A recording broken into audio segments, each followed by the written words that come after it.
Hello बच्चों, जेपीआईसी digital study में आपका स्वागत है। कैसे हैं आप लोग? आशा करते हैं आप लोग बहुत अच्छे होंगे, घर पे होंगे और सेफ होंगे। बच्चों, आज के इस वीडियो में हम कक्षा 11 गणित की प्रश्नावली 3.2 के हल के बारे में डिस्कस करने वाले हैं। इसके पहले मैंने आप लोगों को प्रश्नावली 3.1 कंप्लीट तरीके से कंप्लीट करा दिया है। उसके इंट्रोडक्शन के बारे में, उसके सोल्यूशन के बारे में हमने वीडियोज़ में डिस्कस किया। साथ ही साथ मैंने आप लोगों को एक्सरसाइज 3.1 का सोल्यूशन पीडीएफ के फॉर्म में भी प्रोवाइड कराया। तो आशा करते हैं आप लोगों ने उन सारे कंसेप्ट को समझ लिया होगा। बच्चों, 3.2 के इंट्रोडक्शन के बेसिस पे हमने 4 वीडियो आप लोगों को प्रोवाइड कराया है, जिसमें से फर्स्ट वीडियो में मैंने आपको चिन्ह परिपाटी के बारे में बताया था। जो हमारे त्रिकोणमितीय फलन है 6 sin cos tan cos x sec cot, उनका प्रांत और परिसर क्या होता है, उनका आलेख कैसे बनता है, ये हम लोगों ने डिस्कस किया। साथ ही साथ बच्चों उनकी चिन्ह परिपाटी के बारे में हम लोगों ने डिस्कस किया। और हमने आपसे बोला था कि जो चिन्ह परिपाटी वाला कंसेप्ट है बच्चों, वो बहुत ही ज़्यादा इंपॉर्टेंट है। उसी चिन्ह परिपाटी के कंसेप्ट का यूज़ करते हुए आज के इस वीडियो में हम एक्सरसाइज 3.2 को सॉल्व करने वाले हैं। बहुत ही सिंपल, बहुत ही आसान एक्सरसाइज है। आइए हम लोग इसको सॉल्व कर लेते हैं। देखो बच्चों, हमारा जो पहला क्वेश्चन है इसमें लिखा है निम्नलिखित प्रश्नों में 5 अन्य त्रिकोणमितीय फलनों का मान ज्ञात कीजिए। इसमें पहला प्रश्न जो दिया है बच्चों, उसमें आपको cos x का मान दिया है। cos x बराबर बच्चों हमें दिया है कितना, -1/2 लिखा है। और यहाँ पर लिखा है बच्चों x तीसरे चतुर्थांश में स्थित है। लिखा है x तीसरे चतुर्थांश में स्थित है। ठीक है, अब समझो हमारे पास कुल मिलाकर के 6 त्रिकोणमितीय फलन होते हैं। उन 6 त्रिकोणमितीय फलनों में से एक त्रिकोणमितीय फलन का मान हमें यहाँ पर बच्चों दिया हुआ है cos x बराबर -1/2।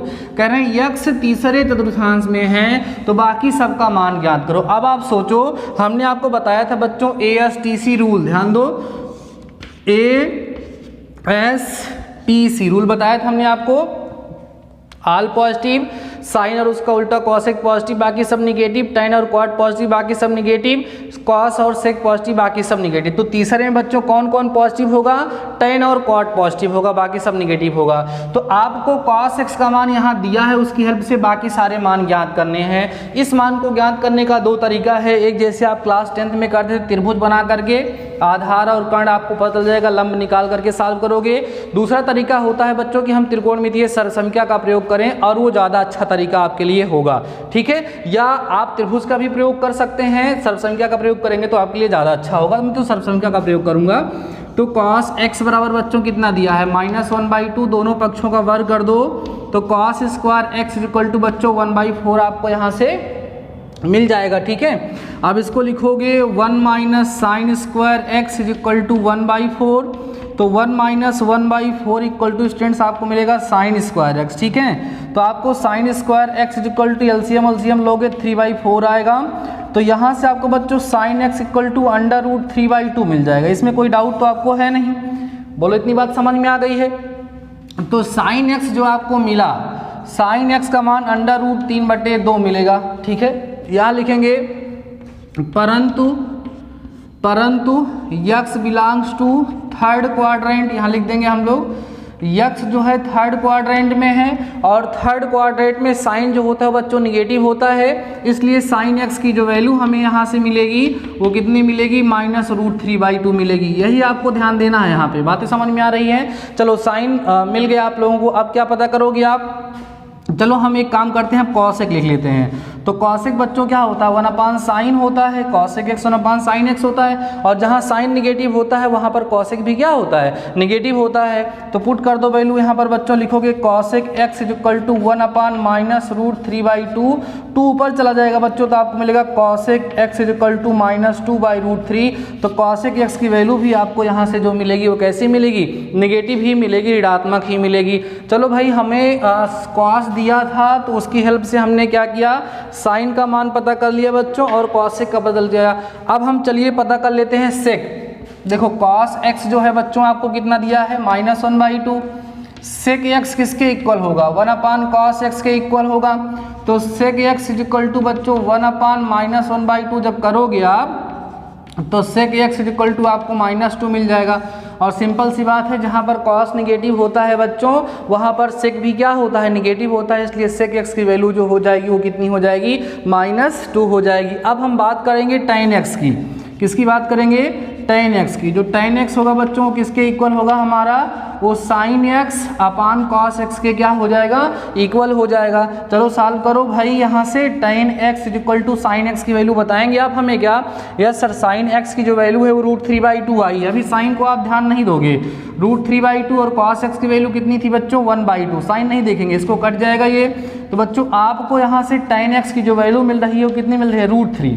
अब ये पॉजिटिव ही होगा, क्यों पॉजिटिव होगा, बार बार लिखना पड़ेगा, क्योंकि x थर्ड क्वाड्रेंट में बिलोंग करता है और थर्ड क्वाड्रेंट में हमारा tan जो होता है और cot जो होता है वो दोनों के दोनों पॉजिटिव होते हैं, इसलिए tan x की जो वैल्यू होगी बच्चों वो √3 ही होगी और ये करेक्ट होगा। चलो tan x आ गया, अब हम क्या निकालेंगे, cot x। तो cot x इक्वल टू कितना होता है बच्चों, 1/tan x ना, दिस इम्प्लाइज दैट 1/√3।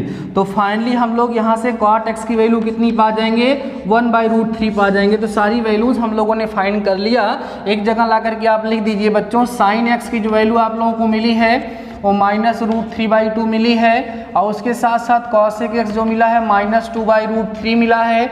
और क्या फाइंड करना था भाई हमें, sec x ना, sec x बच्चों आपको -2 मिला है, tan x आपको 1/√3 मिला है कि √3 मिला है, √3 मिला है, ठीक है। और बच्चों cot x जो आपको मिला है वो कितना मिला है, 1/√3 लिखा है। बाद में इस तरीके से आप लोग इसको लिख देंगे और बस आपका आंसर आ जाएगा। समझ में आ रहा है, मतलब ये क्लास एक प्रकार से 10th वाली ही बात है, बस यहाँ पर आपको चिन्ह का ध्यान देना है, वहाँ पर आप चिन्ह नहीं ध्यान देते थे, यहाँ पर आपको उसका चिन्ह को ध्यान में रखते हुए क्वेश्चन को सॉल्व करना है, क्योंकि हम लोगों ने यहाँ पर चिन्ह परिपाटी को समझ लिया है। तो बच्चों भी वीडियो को पास करके आप इस फर्स्ट क्वेश्चन को सॉल्व कर लीजिए, नोट कर लीजिए, देन हम इसका सेकेंड पार्ट सॉल्व करते हैं और सेकेंड पार्ट को हम त्रिभुज के नियम से आपको करके दिखाते हैं कि उस तरीके से आप लोग इसको कैसे सॉल्व करेंगे। So before that pass the video and note down. जब हम लोग देखते हैं सेकेंड क्वेश्चन, देखो एकदम वैसे ये भी है बट इसको सेकेंड रूल से हम इसको करके दिखा देते हैं आप लोगों को।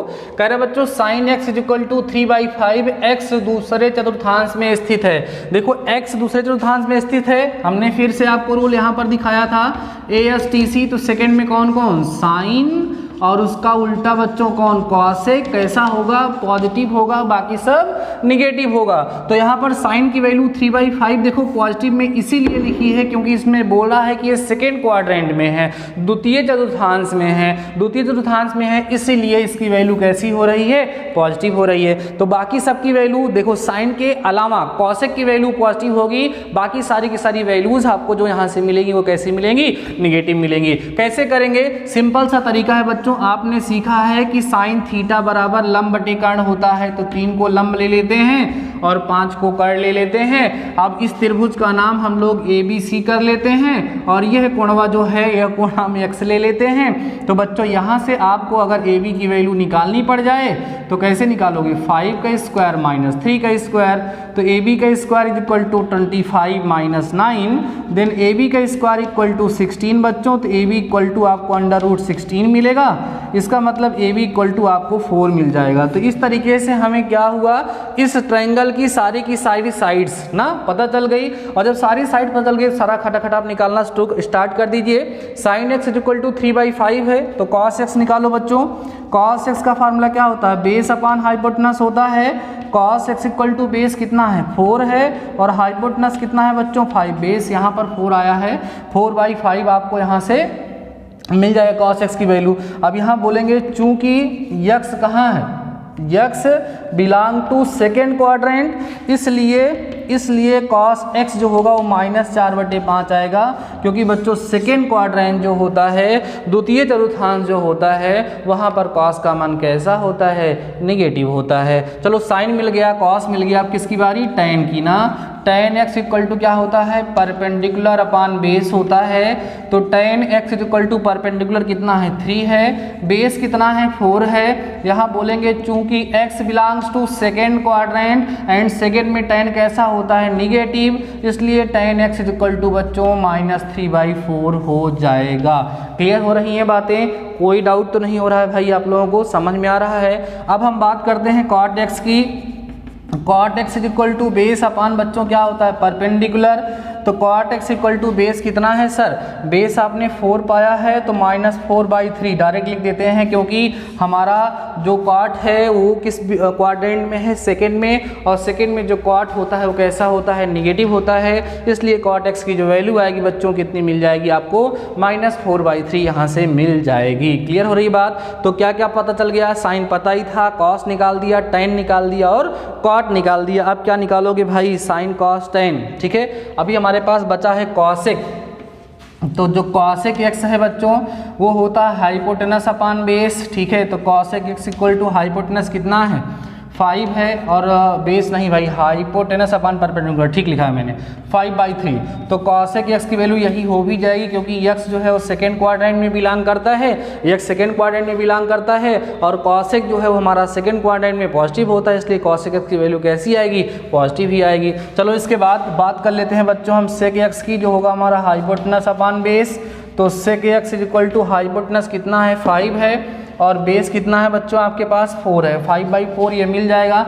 लेकिन x कहाँ बिलोंग करता है, सेकेंड क्वाड्रेंट में, यहाँ बोल देंगे चूंकि x belong to second quadrant, इसलिए बच्चों sec x जो हो जाएगा, ध्यान दीजिएगा आप लोग, जो हमारा sec x हो जाएगा वो किसके इक्वल हो जाएगा, -5/4 के इक्वल हो जाएगा। इसकी वैल्यू कैसी हो जाएगी, नेगेटिव हो जाएगी। बातें समझ में आ रही हैं। काफ़ी स्पीड में मैंने आपको इस क्वेश्चन को सॉल्व कराया। मुझे लगता है कि अब आप लोगों को चिन्ह परिपाटी के बारे में काफ़ी हद तक समझ में आ गया होगा, कोई डाउट आप लोगों को नहीं होगा। तो बच्चों आपकी बुक में question number 1 to 5 same to same इसी कंसेप्ट के बेसिस पे हैं, जिसमें से मैंने आपको फर्स्ट और सेकंड सॉल्व करा दिया है। थर्ड, फोर्थ और फिफ्थ आप लोगों को खुद से सॉल्व करना है। आप लोगों ने अगर कंसेप्ट को समझ लिया है, नियम को समझ लिया है, देन आप लोगों को क्वेश्चन को सॉल्व करने में कोई प्रॉब्लम नहीं होगी। तो अभी आप वीडियो को रोक करके इस क्वेश्चन को नोट कर लीजिए। उसके बाद देन हम लोग आगे के क्वेश्चन के बारे में डिस्कस करते हैं, 6 से 10 के बारे में भी डिस्कस कर लेते हैं, फिर हमारी एक्सरसाइज खत्म हो जाएगी। So before that pass the video and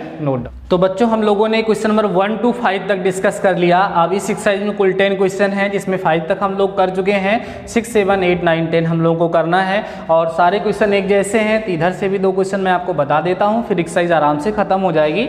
इसलिए बोला है बच्चों प्रश्न 6 से 10 तक के मान ज्ञात कीजिए, जिसमें से 6वां प्रश्न जो है बच्चों आपके पास वो साइन 765 अंश, साइन 765 अंश का मान हमें ज्ञात करना है। हमने आपको सिखाया था कि अगर 360 की रेंज से काफ़ी ज़्यादा आएगा तो उसको 360 गुणे के रूप में लिखते हैं, 360 गुणे के रूप में लिखते हैं। कम समझ में आता है तो हम 765 को 360 से भाग देते हैं, और 360 दूना 720 होगा। 720 में अगर हम 45 जोड़ देंगे बच्चों तो हमें 765 यहाँ पर मिल जाएगा। तो उसी कंसेप्ट का यूज़ करते हुए हम लोग इसको क्या करते हैं, सॉल्व करते हैं। देखिए कैसे, देखो बच्चों इसको हम ऐसे लिखेंगे, ध्यान देना, इसको हम लिखेंगे साइन, ध्यान देना, साइन 2 लिख देंगे इंटू बच्चों 360 लिख देंगे। ठीक है, ध्यान से समझते चलिएगा, और कम दिख रहा है 2 इंटू 360 लिख देंगे बच्चों, और प्लस में 45। सर ये कैसे आ गया, 360 को 2 से गुणा करोगे तो बच्चों कितना आएगा, 720 आएगा। अब 720 में 45 अगर आप जोड़ देते हो तो आपको 765 ही मिलेगा। अब हमने आपको सिखाया था बच्चों की 360 प्लस माइनस थीटा का कन्वर्जन किस तरीके से होता है, उसी तरीके से होता है जैसे n into 360 plus minus theta का कन्वर्जन होता है। यहाँ पर आपको कितना मिल गया, देखो साइन फिर से लिख देता हूँ, 2 इंटू 360 प्लस 45 डिग्री। अब देखो 360 प्लस थीटा किस क्वाड्रेंट में जा रहा है सर, पहले क्वाड्रेंट में जा रहा है, प्रथम चतुर्थांश में जा रहा है। और प्रथम चतुर्थांश में सर साइन कैसा होता है, पॉजिटिव। प्रथम चतुर्थांश में तो जितने भी त्रिकोणमितीय अनुपात होते हैं सभी के सभी त्रिकोणमितीय अनुपात क्या होते हैं, धनात्मक होते हैं, इसलिए यह भी धनात्मक होगा। तो फाइनली हमें इसकी जो वैल्यू मिलेगी वो कितनी मिलेगी, साइन 45 डिग्री मिलेगी। और साइन 45 की वैल्यू आपको पता है बच्चों 1/√2 होता है। तो फाइनली आपको जो आंसर मिलेगा वो कितना मिलेगा, साइन 765 डिग्री इक्वल टू 1/√2। ये आपको यहाँ से क्या होगा, आंसर मिल जाएगा। क्लियर है बातें, कोई डाउट तो नहीं हो रहा है आपके माइंड में। अगर आपके माइंड में कोई भी डाउट हो रहा है देन आप हमसे पूछ सकते हैं। कैसे पूछोगे, आपके पास मेरा व्हाट्सअप नंबर है, मैसेज कर सकते हो, कमेंट सेक्शन में कमेंट कर सकते हो। हम बिल्कुल आपके हैं और आप हमारे भी हैं, क्योंकि आपको हम रेगुलर पढ़ा रहे हैं, सो समझ में तो आ रहा होगा ना बातें, थोड़ा बहुत कभी कभी हो भी जाना चाहिए ना। क्लास वाली फीलिंग याद आती होगी आप लोगों को, क्लास में कितनी मस्ती से हम लोग पढ़ा करते थे, वही मस्ती का माहौल यहाँ पर भी बनाना है हम लोगों को। एकदम टाइमली वीडियो को वॉच करके कंसेप्ट को समझना है और क्वेश्चन को सॉल्व करना है। ठीक है बच्चों, अगला क्वेश्चन देखते हैं। अब हम एक पाई वाला सॉल्व करा देते हैं। कौन सा करा दें भाई आप लोगों को? चलिए हम क्वेश्चन नंबर 10 करा देते हैं आप लोगों को। क्वेश्चन नंबर 10 क्या है भैया, देख लो तो। क्वेश्चन नंबर 10 कौन सा है? चौक खत्म हो गया मेरे पास। क्वेश्चन नंबर 10 बच्चों हमसे पूछ रहा है कॉट लो भैया, कॉट -15/4 पाई लिखा है क्या? 15 सही है। चलो भैया, अच्छा एक बात तो आप भूल ही गए होंगे, उसको आप लेने क्लास 10 में पढ़ा था कि sine minus theta minus sine theta होता है, cos minus theta cos theta होता है, sec minus theta sec theta होता है। माने कॉस और सेक को छोड़ करके बाकी किसी के सामने माइनस में थीटा लगता है तो माइनस हो जाता है। तो सबसे पहले इस माइनस का झंझट खत्म करो और लिखो इसको माइनस कॉट 15/4 पाई। सही है। अब इसको बदलने का प्रयास करोगे। आप लोग देखो कैसे लिखेंगे बच्चों, लिखेंगे माइनस कॉट, यहाँ लिखेंगे ध्यान देना, लिखेंगे 4 पाई माइनस पाई/4। सोचो 4 पाई माने कितना होगा? 2 पाई माने 360, तो 4 पाई माने 360 का गुणा में 2 लगा है, तो 2 × 360 हो गया भैया कि नहीं हो गया? तो क्या लगा यहाँ पर? 360 माइनस थीटा लग रहा है। कॉट 360 माइनस थीटा किस क्वाड्रेंट में चले गए? चौथे में चले गए। चौथे में कौन कौन पॉजिटिव होता है? कॉस और सेक पॉजिटिव होता है, बाकी सब के सब कैसे होते हैं? नेगेटिव होते हैं। तो कॉट भी तो वहाँ पर क्या होगा? नेगेटिव होगा। जब नेगेटिव होगा तो यहाँ पर माइनस लग जाएगा, तो माइनस माइनस प्लस हो गया। बचा कितना बच्चों यहाँ पर? कॉट कितना? पाई/4 माने 45 अंश होता है। कॉट 45 अंश का मान जो होगा बच्चों वो 1 हो जाएगा। तो फाइनली आप लोगों को इस तरीके से आपका आंसर मिल जाएगा। बातें समझ में आ रही होंगी आप लोगों को, ठीक है। तो इस तरीके से बच्चों हम लोगों ने क्या किया, अपनी एक्सरसाइज 3.2 को कंप्लीट कर लिया। क्वेश्चन नंबर 1 to 5 आपको सॉल्व करना है, फिर 6 to 10 सॉल्व करना है, जिसमें से एक तरह के जो भी क्वेश्चन थे उनके बारे में हमने डिस्कस कर दिया है, उनका कुछ सल्यूशन आपको प्रोवाइड करा दिया है। बाकी अब आपको आइडिया लग गया होगा किस तरीके से आपको सॉल्व करना है, किस तरीके से आपको समझना है। देखो बच्चों, कई सारे बच्चे ऐसे होते हैं जो क्लास 11 में थोड़ी बहुत लापरवाही करते हैं, उनको लगता है कि ये मेरा बोर्ड एग्जाम नहीं है, लेकिन हम आपको बता दें कि ये क्लास 11 में पढ़ी हुई जितनी भी बातें हैं, जितने भी कंसेप्ट हैं, ये सब के सब क्लास 12 में काम आते हैं, आपके लिए हेल्पफुल होंगे। सो बच्चों खूब ध्यान से अच्छे से क्लास 11 को कवर करते चलिए, समझते चलिए, एक एक लॉजिक को समझते चलिए। मुझे ऐसा लगता है कि जो फीलिंग आप लोगों को ऑफलाइन में प्रोवाइड कराता था वही फीलिंग मैं आपको ऑनलाइन प्रोवाइड कराने में पूरा समर्थ हूँ। अगर आपको इस तरीके से लगता है तो मेरे पास मैसेज किया करिए, कमेंट किया करिए वीडियो में जा करके कि सर मज़ा आ गया वीडियो देखने में, सर बहुत बढ़िया पढ़ाई चल रही, तो मुझे भी अच्छा लगेगा। तो ठीक है बच्चों, आज के इस वीडियो में बस इतना ही। शानदार रहिए, मस्त रहिए और पढ़ते रहिए। मिलते हैं नेक्स्ट वीडियो के साथ, तब तक अपना ख्याल रखिए।